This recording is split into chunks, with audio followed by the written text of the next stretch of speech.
Una-una talaga yung discipline ni Sir Manny and yung hard work. Grabe siya mag-ensayo. So, like, kung mga masabi mo na kung gusto mo maging isang best athlete, best boxer, kailangan mo mag-ensayo talaga ng husto.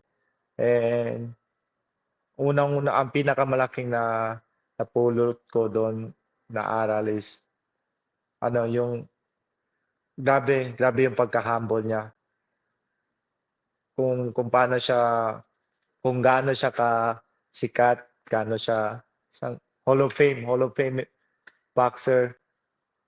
Pero binibigyan niya ng time yung mga tao na nag-e-effort na pumupunta sa kanya sa training. Hindi may mga time na kahit pagod siya sa ensayo, binibigyan niya ng oras to sign na para may pirma lahat ng mga um, ah, nagpapa-autograph sa kanya.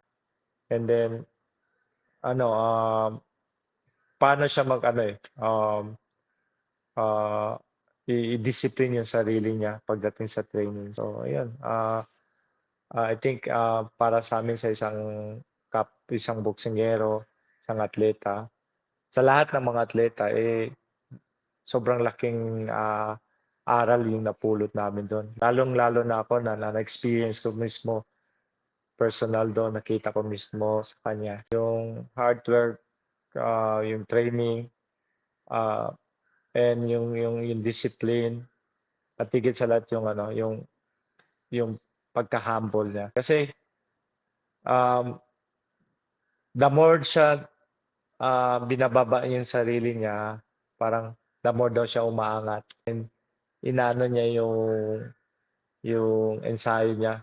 Grabe sa ensayo talaga. Para sa akin, lahat ng sinabi niya sa akin, lahat ng aspekto sa buhay, natutunan yun eh.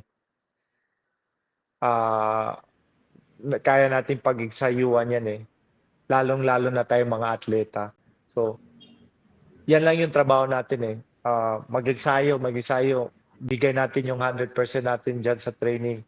I-dedicate natin yung sarili natin dyan sa training at 100% talagang lalakas ka. So, yun naman nakita ko eh. Kahit sa age na yun, kaya pa rin niya mag-training ng kasabay namin. Actually, napag-iiwanan pa nga kami minsan eh. So, grabe, nakaka-inspired.